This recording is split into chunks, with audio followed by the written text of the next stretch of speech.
Hello, everyone. It is Professor Hamamoto, and it is July 14, year 2024. The time is 4 p.m. PDT. And if I have any problems with the sound, please let me know. I'll be monitoring the comments for the first couple minutes or so. It's going to be an exciting vidcast today, ladies and gentlemen, I'll have to say. The title is Conjuring the Politics of Demonic Possession and Breaking the Curse. Remember the second part, breaking the curse, right? Because we're often told that we're involved with spiritual warfare, but the part about breaking the curse is left aside, even by the most well-intentioned people. Riverside in the house, Australia in the house. Peace and blessings. Yes, we could use some of that, especially in the aftermath of the attempted assassination attempt of President Donald J. Trump yesterday. This is the Sunday after. For historians of the future, this is right in the crux of an incredible confluence of events, historical events, that are, as I will argue in today's talk, that are informed by the supernatural or the occult, if you will, or more strongly put, by demons, by the Dark Lord himself, Satan. So yes, peace and blessings, absolutely. And of course, we're going to talk about breaking the curse. It's not as difficult as you might expect. All right. So in order to come up with these insights that I have prepared for you, and I'm not even going to be able to even scratch the surface, thanks to your generosity of the patronistas, I was able to purchase the anthology, the collection of the Conjuring universe, 7 films. It's on 4 DVDs, but 7 films. And for today's talk, I'm only going to be talking mostly about 3 of them: Conjuring 1, The Conjuring 2, and what is known as The Conjuring 3, or The Devil Made Me Do It. Just kind of a cheesy title. I didn't have much expectations because typically these sequels begin to get worse and worse. But in this case, the number 3 is the best of the bunch. And so don't be put off by The Devil Made Me Do It. That was a line that was put in, as far as I remember, was put into play by the late comedian Flip Wilson. Some of you may be old enough to remember him. One of the first Black comedians to hit network television. There's a whole slew of them at the very beginning, trailblazers, including people like Richard Pryor, but definitely Flip. He had his own show, the Flip Wilson Show, and his deal was, the devil made me do it. All right. This is why sometimes I slip into my black scent. Some of you don't like it, but it's because of my socialization. I grew up on these shows. Do you understand? And I also grew up in the ghetto. I'm not one of these crazy rich Asians.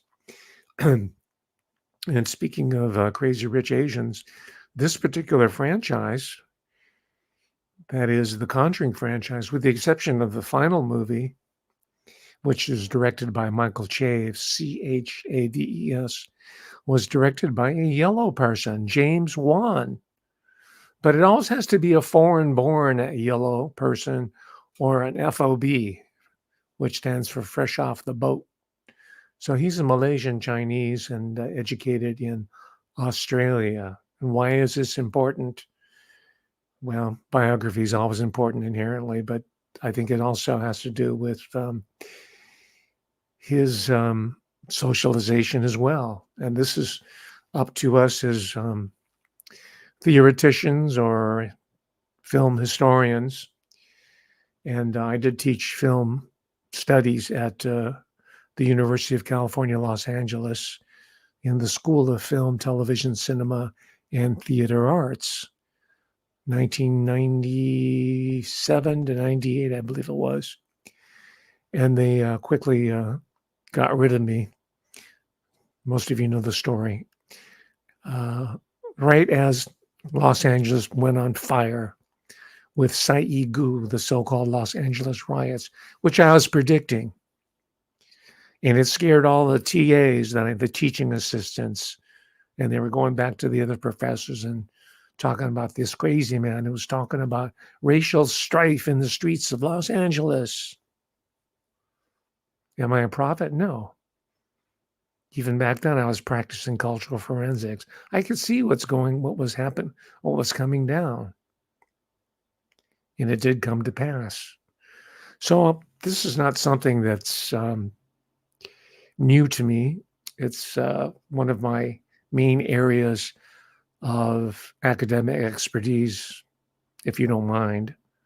I know a couple of haters just really, really resent the fact that I do have an academic career and you never did, or you wanted to, but you never made it. That's your problem, not mine. Okay. And I'm usually very generous about people because it's a very rigorous professional course to take. And I was fortunate and I made my luck in many cases to get where I wanted. So if you're feeling sorry for yourself, and this is a specific reason, reference to certain comments I've been getting on my other talks by wannabes, and it's the same story, right? And some are on my Patreon too.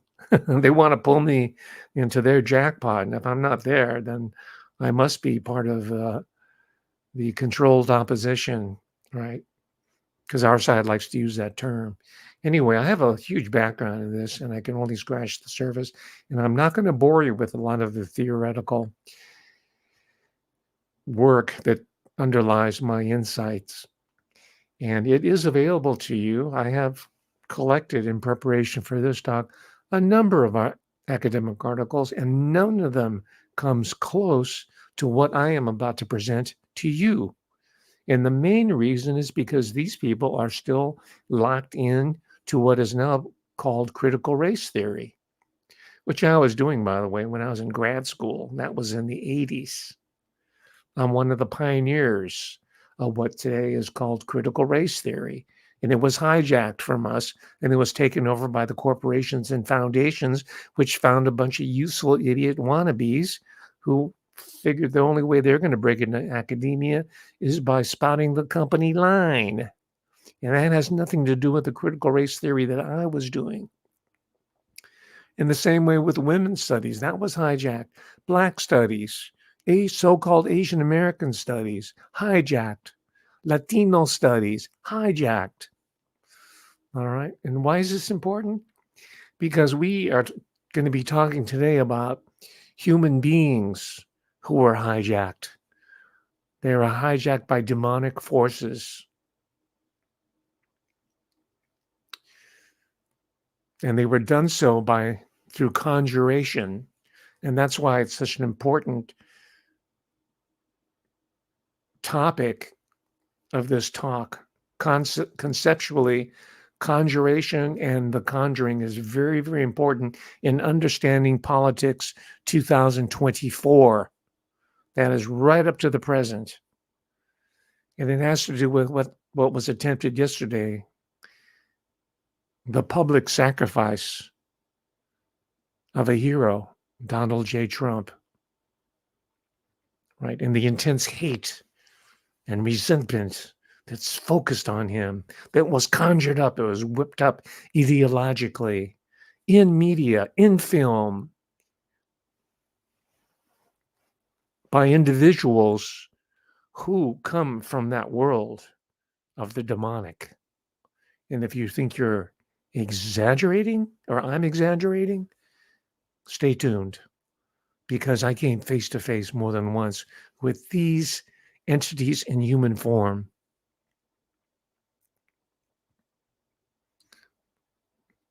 But before I alienate you, let's take a talking about my own stories. I'm sure you have your horror stories to share. That would be a whole site altogether, but that's not what today's talk about. Is what today's talk is about.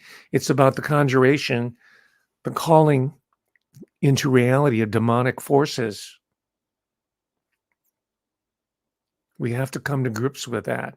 And I know this is not, I'm not saying the old cliche, you hear it all the time on the call-ins. Oh, we're in spiritual warfare. Well, that doesn't mean anything. It does mean, but it's just a bunch of trivial cant, C-A-N-T, that people spout. Well, what does it really mean? And it's been thought about, it's been acted upon, it's been written about, and there have been individuals with different types of training, some of them orthodox medical training, some of them self-taught, right? Like the couple that we're going to be dealing with today, at least in passing, because the series is based upon their work, right? There are 10,000, roughly 10,000 cases that Ed Warren Minnie, and Lorraine Warren put together. That's where this film comes from, this film series. It's not from the brainchild of James Wan. He did a good job. It's from a person who couldn't quite pull off the film deal. That's the real art of cinema, is putting the deal together. And if there are any producers out there who want a deal, contact me. No wankers, please. No wannabes. If you want a new franchise, talk to Professor Hamamoto. I've got one for you. I got a real good one. And I'm going to hear from you, because this franchise, The Conjuring, right? 2013 was the first film. Conjuring 2, 2016, and 2021, The Devil Made Me Do It, otherwise known as Conjuring 3. So they came in rapid succession. And from what I understand, there's supposed to be a Conjuring number 4 that drops sometime this year, 2024, and probably in the summer, because typically these films are targeted towards young people, teenagers who want to get out of the house. You know, they get tired of playing video games and they want to escape political or parental scrutiny for a while, and they go out to the movies. So, and it's air conditioning. They can sit up and look at their cell phone message and put their feet up on the chairs and talk all the way through the movie, which, by the way, are 3 of my pet peeves and one of the reasons why I stay away from the movie theaters. Americans have lost all their manners so far as movie going is concerned. You think the world is your living room. It's not. Start behaving yourself. You have been possessed by bad manners. So we're on number 4. And to finish up my point here, so far, the franchise is the highest grossing trilogy in film history of any language, I believe, but certainly in the English language. And that's $2.1 billion. And this is against a budget of $208 million. So if you're looking to get paid, contact Professor Hamamoto. My plans to do with my take is to endow a chair in occult history and knowledge and media studies, and endow it at the best university in the country, in America, the United States of America. And I'm going to endow a chair with the proceeds for that. And I'm perfectly content to live off my small pension and so-called Social Security. This package here is for posterity. So anyway, if there are any hustlers out there, you know who to talk to. Okay, enough for the advertisement of myself. Let's take a look at what they call the Conjuring universe. I call it a franchise. They call it a universe, sort of like, I guess, the Marvel universe, the dream of any producer or director, and even certain actors, they want to be part of a franchise because, man, you're going to get some money. You're going to get a payday. So here, let me start you off with a primer in the franchise. Here we go. Just a little bit.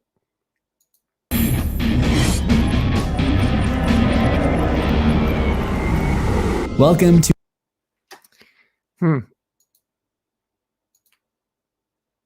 into a stroke. And that's basically the life of the real Bathsheba Sherman. However, the Conjuring character Bathsheba Sherman met a much darker fate. To learn how additional context of Bathsheba's life shaped the malevolent witch's spirit seen in The Conjuring, and how the character may have influenced later events, stick around to the end of this video.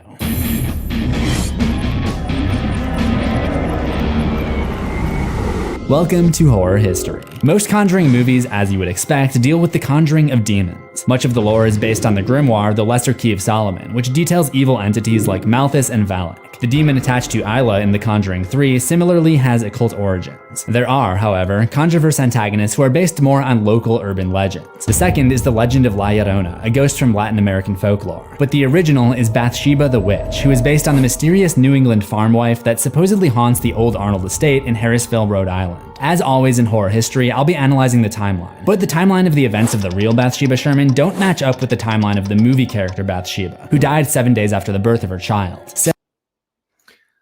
Okay, I can post this on my Patreon if you like to see the entire series in the timeline. This is very well done by an independent documentarian. It looks like it was done by himself rather than some rich kid whose parents bought him a YouTube channel.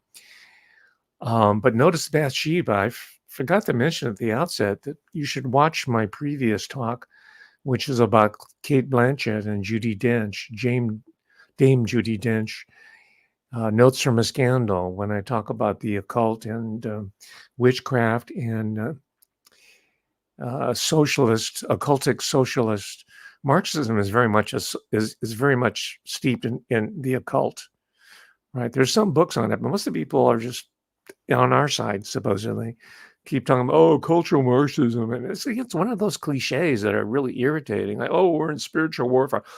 If you hear anybody talking about cultural Marxism, you know that this is a newbie. This is a person who doesn't know anything about new Marxism, Frankfurt School Marxism, has never read anything. They just know the buzzword, new cultural Marxism. But that was where Heller comes from. Noe Heller, that's her background. I went through her whole family line, her bloodline. And part of that classic social democrat communist agenda is the abolition of the family, right? We know about the abolition of private property, but hand in hand with that is the abolition of the family.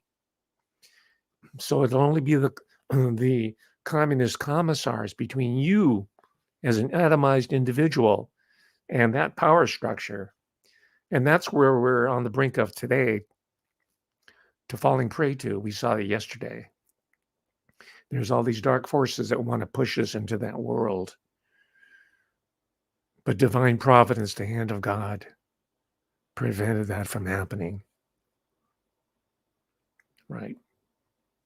By the way, La Llorona, mentioned there very quickly in passing, that was one of the films that James Wan, Malaysian Chinese, educated in Australia. That was one of his films as well. He's a horror master now, right? He also directed Aquaman. Was it Aquaman? I think it is, yeah. These are the more straight-ahead horror films, which defied my expectations, in a good way, which I'll tell you about in a moment. But La Llorona is the weeping woman. And if you're Latino or Latina, and I refuse to use the word Latinx, this is a word coined by Latina lesbians who want to degenderize the beautiful Spanish language, Espanol. So they say, we're not Latino, we're not Latinx, we're not Latino, we're not Latina, we're Latinx. This is your Ocasio-Cortez, the Latino. She's also Jewish. She's a socialist. I mentioned her, she's Jewish because it's historically been a largely Jewish socialist communist background. It's very much a ethno-religio movement.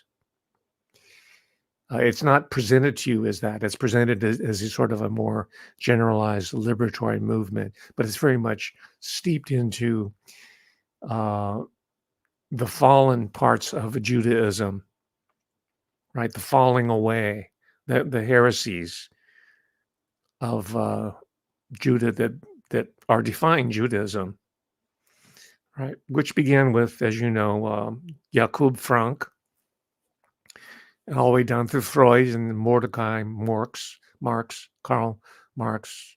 They came from a tradition of rabbis, families, a lot of these guys.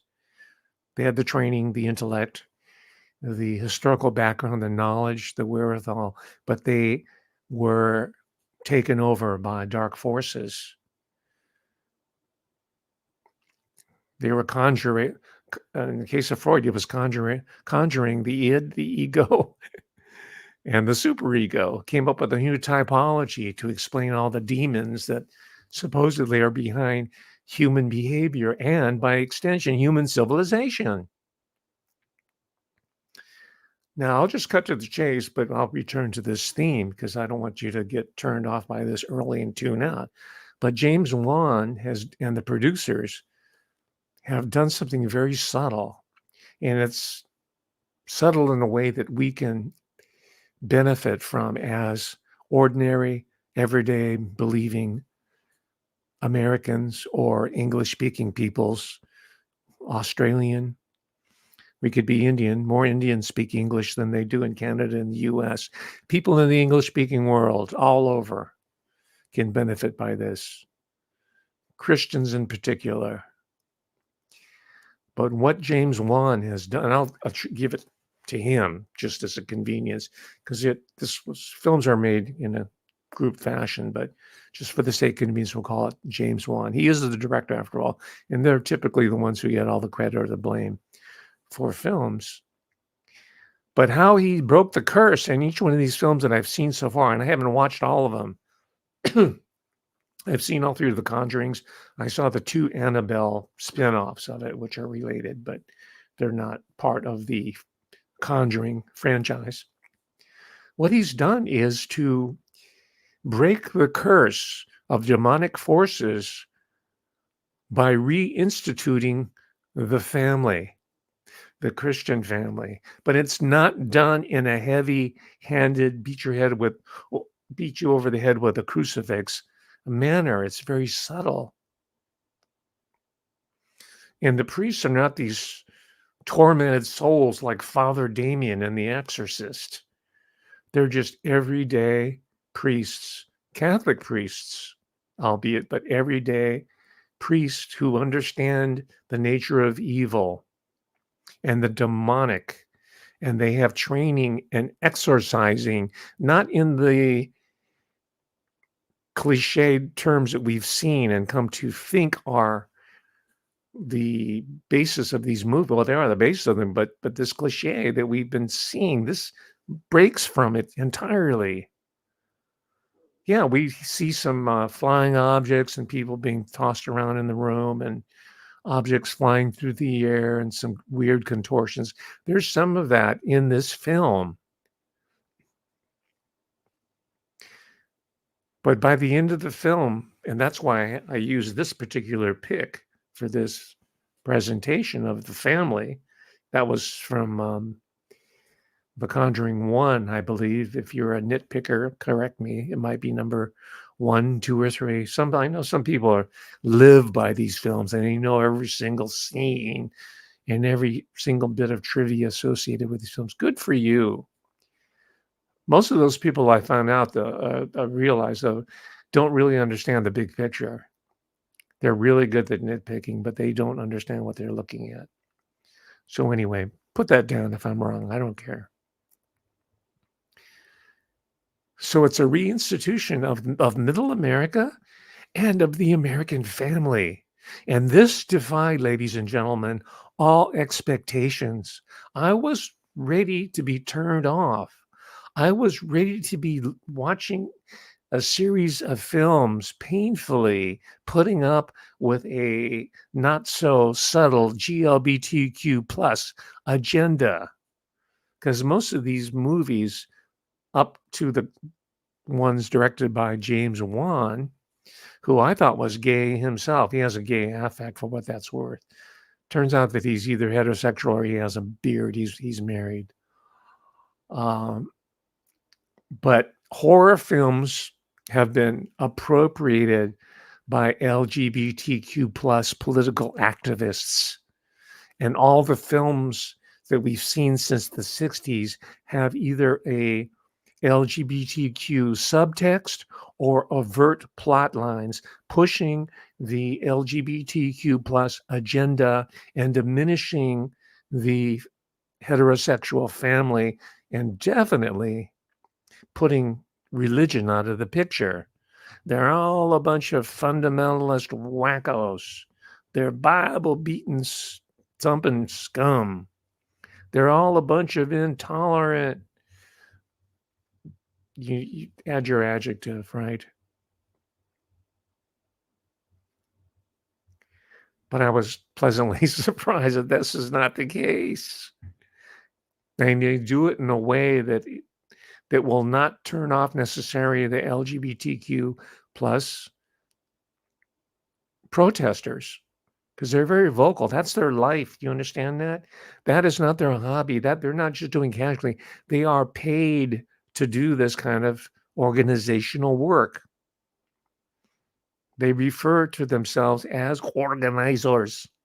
I met them all the time at the university. Oh yeah, when I get my degree here in sociology, I'm going to become an organizer. I'm going to move to Oakland and become an organizer. I'm going to move to San Francisco and become an organizer. And I'm going to join Antifa, and I'm going to join BLM, and I'm going to join the union, and I'm going to live communally with a bunch of other similarly politicized individuals that come out of UC Berkeley and Davis, Santa Barbara. Some come out of Stanford. Some of it's run out of Stanford University. You think Stanford's a conservative institution? It is.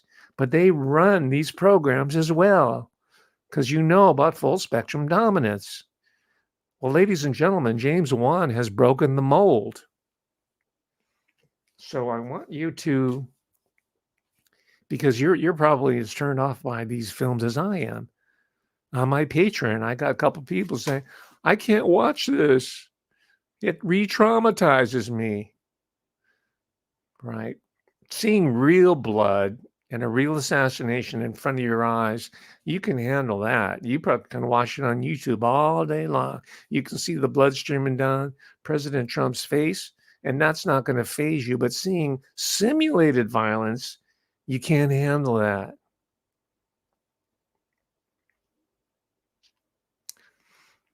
All right, that's the sort of the twisted psychology that's in operation here in these films.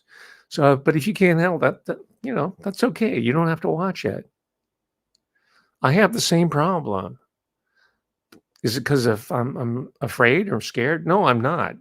The problem is usually I'm bored. That's just, there's some more blood. There's some more squibs here. Oh, another decapitation? Okay.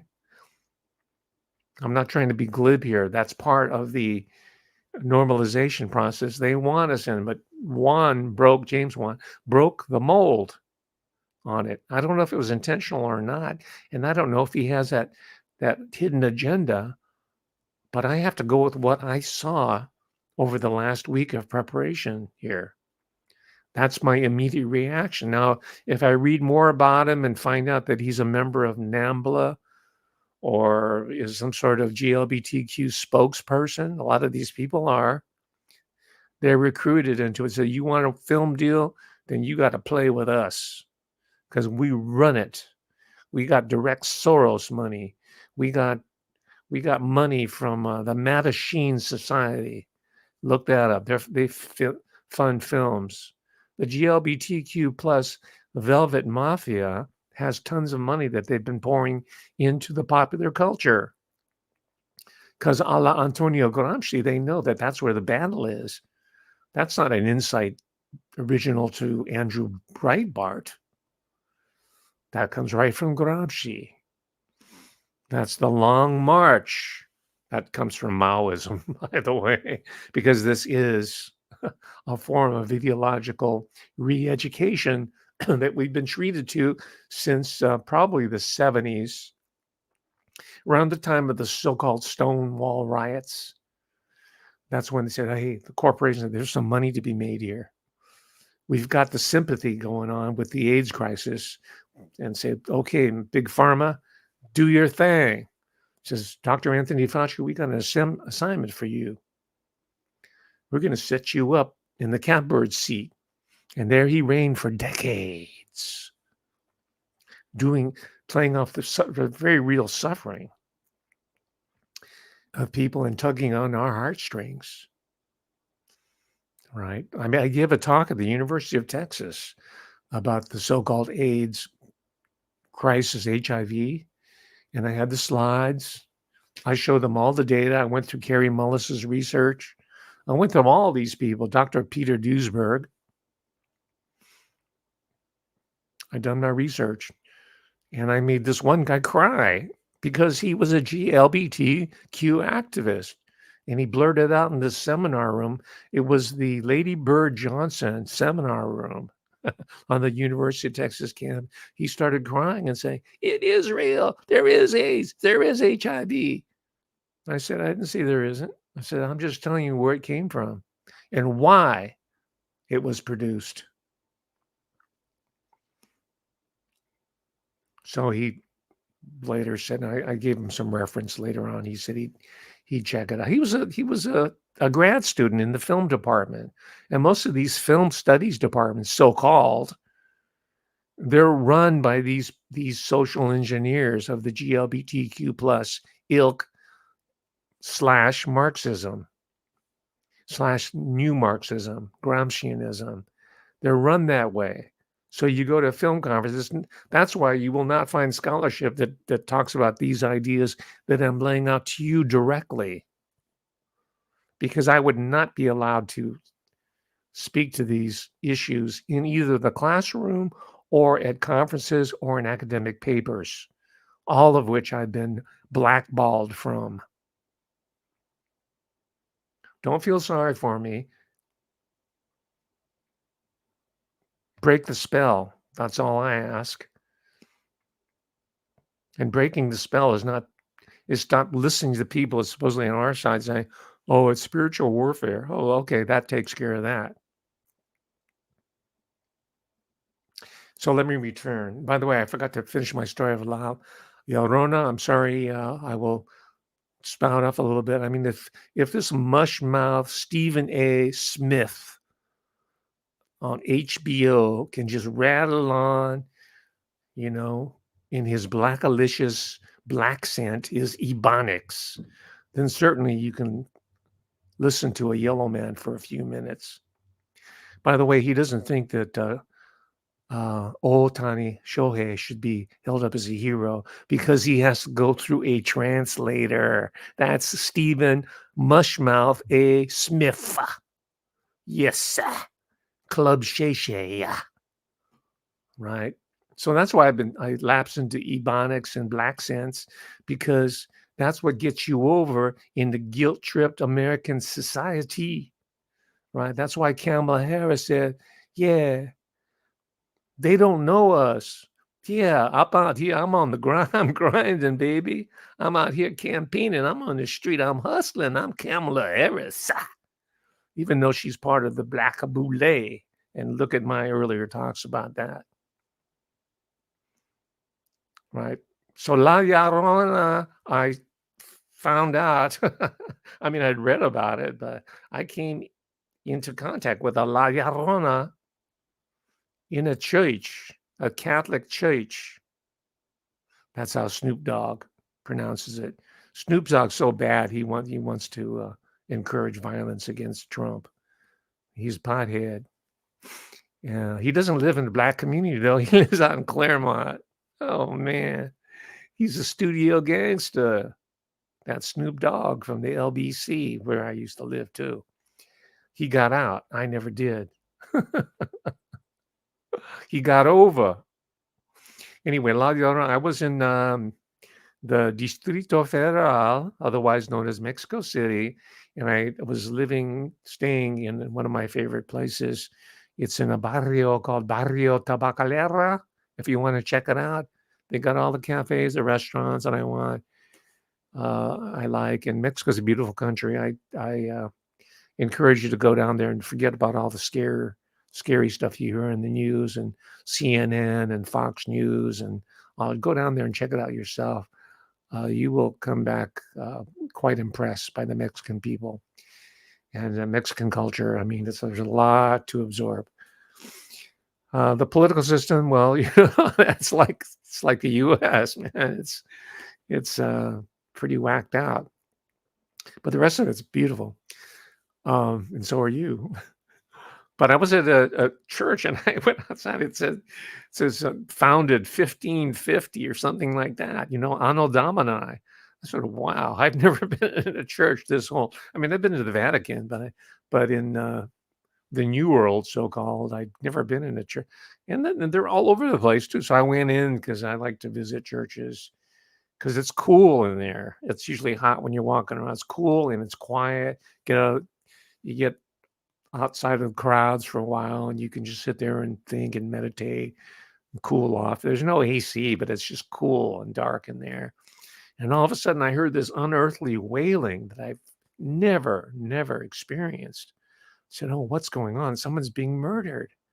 And I was almost going to run out and try to, call the police or something, or call a priest or an attendant. And I looked around, I held myself and I said, wait a minute. The screaming was more grief, and it was more organized scream. It wasn't like horror, like, oh, the person has been shot. Ah! It wasn't that type of scream. So I just thought about it and I said, oh, that's the weeping woman. That is La Llorona. And I heard this and I listened to it, and it's quite something. And that was her way of doing penance and obeisance according to her traditions, right? So I've seen this, I witnessed it, and now I have to see the movie. I'm sure it's nothing like the real thing. Anyway, I have any number of these stories, including hauntings that I experienced at the university. And I'll just tell you very quickly, the reason for the haunting I figured out was because our building is called Hart Hall, H-A-R-T, just like Bathsheba Hart, all right? And that Bathsheba is like this woman that killed her family in America. I think that's why they named Zoe Heller named her Bathsheba Hart. She knew the story because she lives in America. She's British, but she lives in New York City. And she's written for the New Yorker, as I told. She's very much aware of American history and culture. I found out that Hart Hall was built on a Native American burial ground that had not been deconsecrated. And the reason why there are so many mysterious deaths and injuries in my office is because of this. And later I had a medicine man from the floor below come up and exercise my room. And they also put a mirror at the rear of my office so that the evil spirits would see the mirror and go right back out into the hallway where it belongs, out to the administration building with Linda Katehi. By the way, she's had a radical fashion makeover. Linda P.B. Katehi, the mad bear gasser. She had sort of a hawk-like, vulpine, predatory appearance. And a more recent photo that I think I'll send it to people on my Patreon, before and after. And now she's all glammed up. She doesn't look like the same person. So transformation is real. They're doing, some of these people are doing it through reconstructive surgery, right? But the soul cannot be, the outside can be changed, but the soul cannot be altered, right? So the curse is with them. That's why they use these dolls in this particular franchise over and over again, like Annabelle, because the doll is a spirit that's looking for a human body to inhabit. And in the film, they're successful until the family comes together. Father, mother, and children come together to break the curse. And they do it in every single one of those films that I've seen. There's a couple I haven't seen yet. The other films with the GLBTQ plus communist subtext, everybody dies. There's blood everywhere. And the man, the husband, the head of the household, is rendered impotent. Just watch all the Chucky movies. Another one featuring a doll, right? Child's Play was the original one, who was written by a gay screenwriter as well. So it's explicit.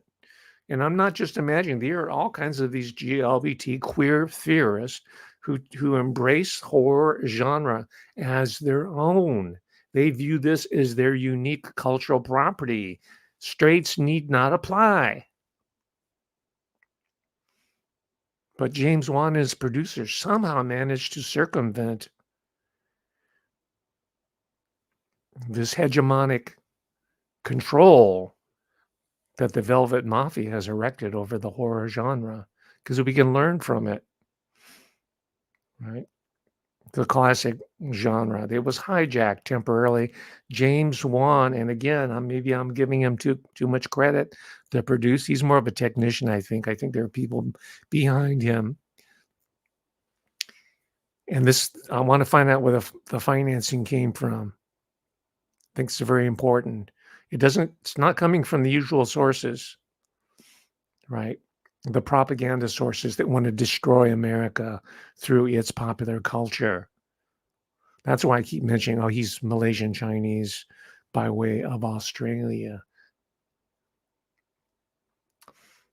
I suspect his background, and I've been to Malaysia, and I know some prominent Christians and Catholics of Malaysian Chinese background, and most of them are Catholics, very strong Catholics there. And I suspect he went to Catholic school. I suspect he has remained very close to the religion. That's my suspicion. Again, this is where research and true scholarship needs to be taken in order to validate or disconfirm these hunches that I'm working with here. Right? It goes very, very deep. I'm only able to scratch the surface here. Okay, I wanted to show you some more clips here, just very briefly. Most of you know by now that Pharmakeia is the Greek word. It's translated sorcery, right? It's not. There's not a one-one correspondence between Pharmakeia and Big Pharma, right? Don't get it twisted in that fashion, but they're quite related. So I thought it was at this juncture appropriate to at least show you one person who's talking about Pharmakeia, because we're dealing with sorcery. We're dealing with Pharmakeia in the political realm. We're dealing with Pharmakeia in the attempted assassination of Donald J. Trump yesterday. That would-be assassin is ensorcelled, 20 years old. The ID's been pretty much confirmed by now, but I won't say his name. It'll emerge, right? He will fit the profile that you're very well aware of, right? This is why the ensorcelled, occupied by demonic forces people are running scared, because you're so smart about all this. You know it.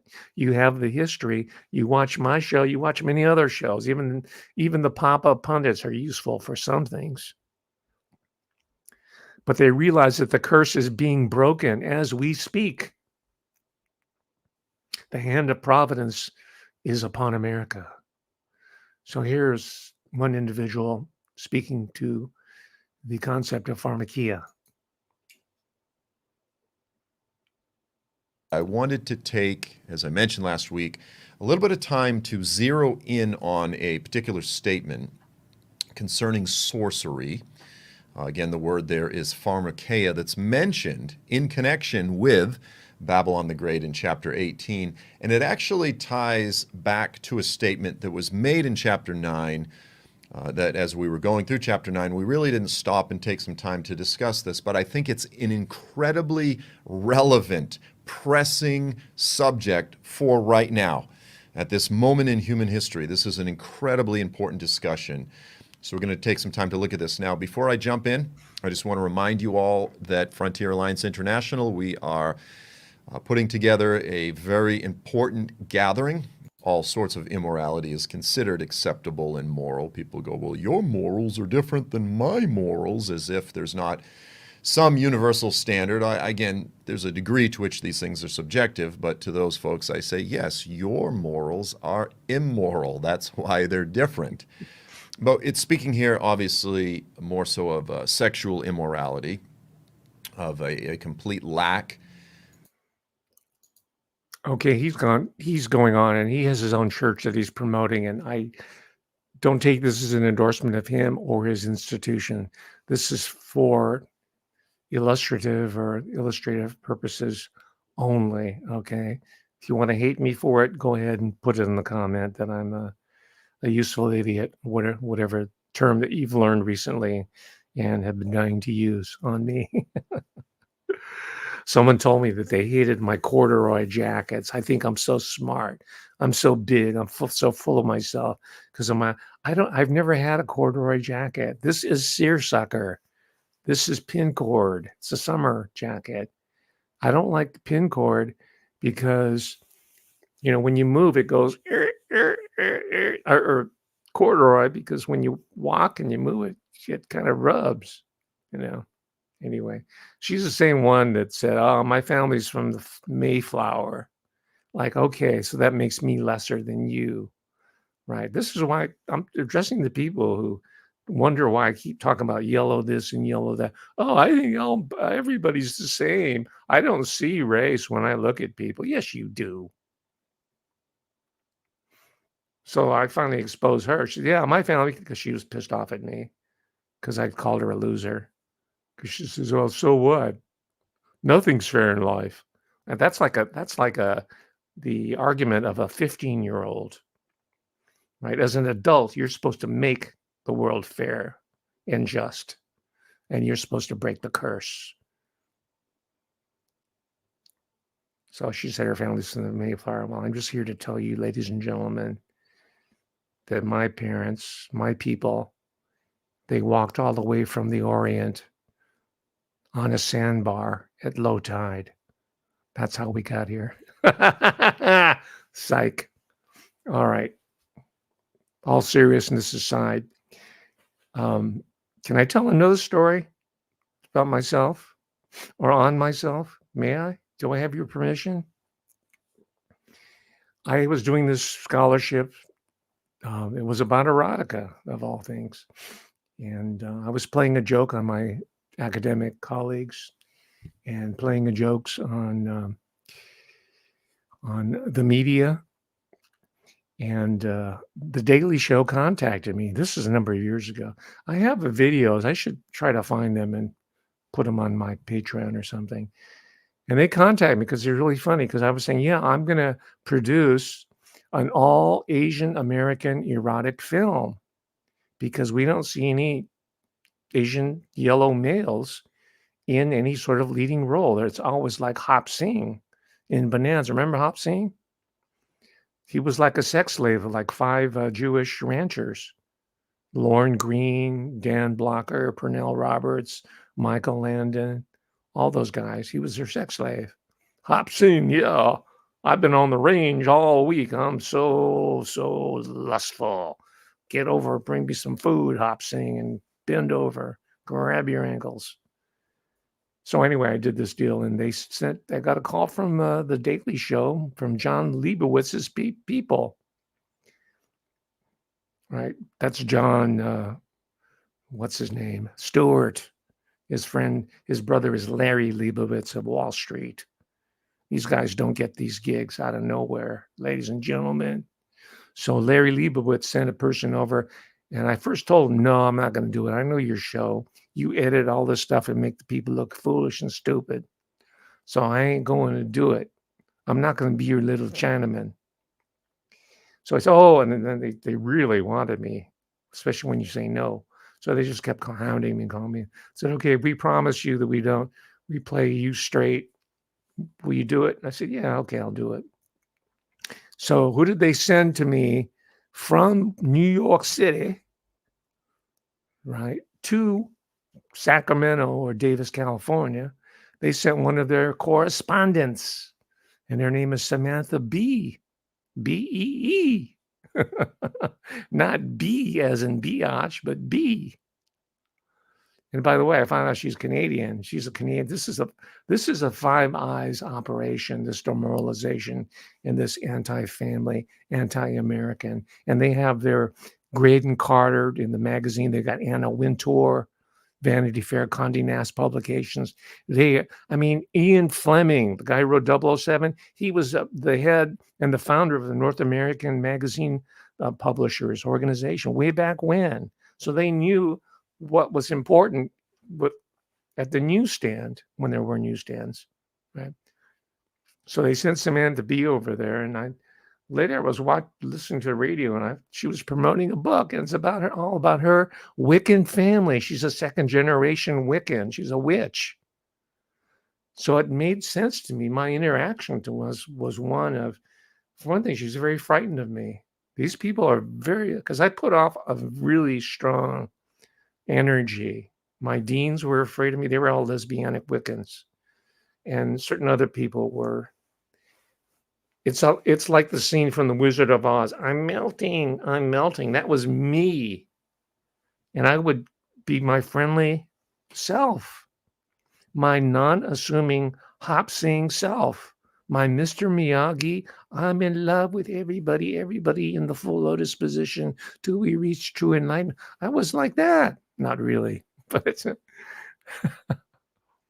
so that's the vibe I got from her. And sure enough, she was a Wiccan. And so she later spun off as a quote unquote. This is the beginning of fake news. This is really the comedy show, or what is it? The Daily Show was really why we have all these ass clowns who are now parading as commentators, political analysts. They're the pop-up pundits. They were always comedians. This is Steven Crowder. This is Russell Brand. This is even the ones supposedly aren't. They're retread comedians. So how are we going to take our political life seriously? Joe Rogan is one of them too. Supposedly he's been rehabilitated. I don't know about that. We'll have to see. So she's a Wiccan, and by the way, another person who spun off of the Daily Show is Stephen Colbert, who has his own show. He's got, it's in the fringe hours, but it's really popular. Samantha Bee only made it to TBS, which stands for Turner Broadcasting System. And as you know, Uncle Ted Turner is a eugenicist. He's a population reductionist. So why not have a Wiccan who's promoting birth control and womanism and gynocentrism over phallocentrism and over patriarchy, all these cliches we've heard for the last 40 years now, and they're falling like a dominoes. Just like Samantha Bee, I am pleased to tell you, lost her show because she referred to the First Lady, Melania Trump, as a feckless cunt. Right? This is one woman talking about a woman in such a disparaging fashion because she's a family person, Melania Trump, or Knobs is her family name. She has a large family. She's got a child with Donald Trump, Barron Trump. He's a family man. He likes family so much he's tried it many, many times. He's got children all over the place, Donald Trump. He's family friendly. All right, a little bit of levity. I'm sorry. This is a very solemn moment. So let's take a look at Samantha Bee. I confronted her, and that show aired nationally, and all the students watch. They got my students. They got their news from the Daily Show. This is according to surveys. They didn't watch network news because it's really stupid and boring and ugly.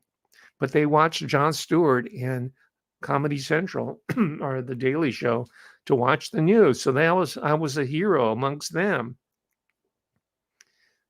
Anyways, I'll stop talking about myself. Let's look at Samantha Bee. She was fired. I don't know what she's doing now. She's probably trying to figure out a new angle. She's probably going to become a conservative, right? Like Russell Brand, like these people who turn on a dime depending on which direction the political winds are blowing.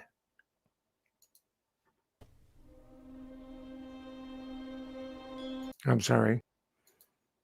Oh, yeah. Destroy those fetuses according to your witchcraft ceremonies, your Wiccan protocol. That's what Ted Turner on TBS was promoting. So when I talk about the ideological conditioning of our society, that's one example. I didn't even know the show existed, but in researching this program, I said, oh my gosh, Samantha Bee is still around. Well, I'm still around too. They thought they would mock me and put me out of business. But no, what happened is that type of notoriety puts the hedge of protection around me. I knew that the type of work, the lecturing, and the research that I'm going to be doing is going to bring the satanic establishment down on me like a ton of bricks. So I went forward. I went through comedy. I went through media and used it against them as my hedge of protection. That gave me several more years of productivity at the University of California, Davis, because I was surrounded, as I found out, by people who were on the other side, right? And a couple of them were in the psychology department. They wrote papers like this. I don't know. Can you see this? Let me read it. It's called Characteristics and Sources of Allegations of Ritualistic Child Abuse. And this is by Gail Goodman. She's the PI, principal investigator, with a couple of grad students. And she's our husband and colleague is Philip Shaver at UC Davis in psychology. And she's just one person. There was also a woman in history I found out who was anti-conspiracy theory, and they used her to evaluate my promotion file so that I would be denied a nice bump in my salary based on a book that I wrote on the New World Order called Servitors of Empire, which was against these so-called Asian Americans who are sellouts. Right. So this is all very much within my bailiwick, this type of work. And I was dealing with these people all the time. And I had a Wiccan dean. She was later caught with her hands in the cookie jar. She was giving raises under the table to people, so it said, and she just disappeared one day. They got rid of her. They probably gave her early retirement. She disappeared. And they compromise you early on so that you follow their agenda. And then when they need to burn you, they want to get rid of you, and you don't want to leave. You're kind of like Joe Biden. No, I'm president. I don't want to leave. Then they'll bring out the bill of particulars on you, and you're gone. Right. Okay, ladies and gentlemen, I'm right at the 5 o'clock hour, and I have so much more to share with you. But I made my main point about the Conjuring franchise. One of you, and I have, with one or two exceptions, really good people on Patreon that provide leads, and they said, "Oh, Vera Parmiga, is that her last name? She's Ukrainian. I always thought she was Italian, but she's Ukrainian. There might be something in her background. She didn't speak English until she was 5, 6 years old. Ukrainian was her first language. And I think she was in the old believer church. Her parents probably grew up under the Soviet regime when the official religion is no religion, atheism. But they were believers. And later they became, according to what I read, Pentecostalists. And the Pentecostal church is very much involved with demonics. I mean, not promoting it, but recognizing it and combating it. Now, I'll leave you with one, because the light's beginning to fade here, with one reference. I didn't even get a chance to, maybe I'll do a separate talk on this book. It's by a Dr. Richard Gallagher, MD. His bona fides are impeccable. His academic credentials are impeccable. And he has a book called Demonic Foes. He was an exorcist outside of the church. My 25 years as a psychiatrist investigating possessions, diabolic attacks, and the paranormal. So you might want to check this out. But I want to leave you with one thought. He said most of these cases that he studied, right, Dr. Gallagher, 90% of them were solved by the individuals themselves. They didn't have to go to an exorcist. They didn't have to go to a priest to do it like in the movies. They did it themselves through living a more righteous life, by self-reflection, and by prayer. That's how he concludes his book, which I'm going to reread a little bit more closely. I would add that to be careful what you behold in the larger culture, the larger popular culture, right? Isn't it biblical? What is that? That's a psalm, right? They became what they behold. They became what they beheld. So what you're looking at, what you're watching, what you are steeping yourself in, you become that.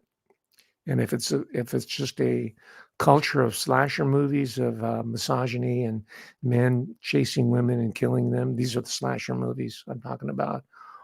Or the male of the household being a non-entity. This is the Chucky movies.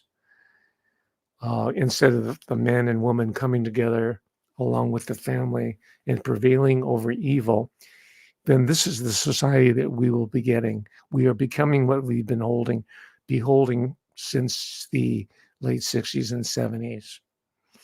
And if the Conjuring series is any indication, I think we're making a turn in the right direction. That's the good news, ladies and gentlemen. I